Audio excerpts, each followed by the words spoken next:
Good day everyone, I am the reporter number 1 and today I will report and answer the question 1 and 2. For the question 1, a tourist is using a simplified map of the LRT1 light rail transit line in Metro Manila.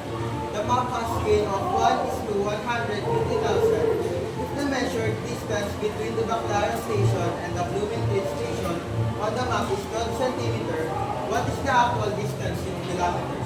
To find the actual distance in kilometers, we will just substitute the given. So 1 will become 12 and 150,000 will remain the same.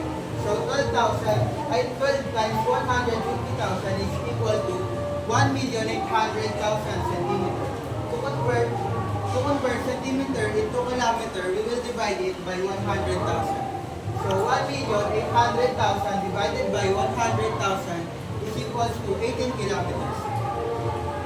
For the question number 2, an architect is reviewing the TCT transfer certificate of title blueprint for a residential lot in Quezon City. The blueprint has scale of 1:200. The front boundary measures 15 centimeters on the blueprint and the depth measures 20 centimeters. What is the actual area of the rectangular lot in square meters? We will also substitute the given. For the front boundary, 15 times 200 is equals to 3,000 centimeters. To convert it into meters, we will divide it by 100. So 3,000 divided by 100 is equals to 30 meters. For the side boundary, 20 times 200 is equals to 4,000 centimeters. To convert it into meter, we will also divide it by 100. 4,000 divided by 100 is equals to 40 meters.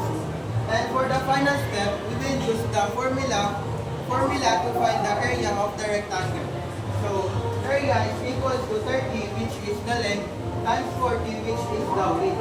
And that is equals to 120 meters squared. And that's all. Thank you.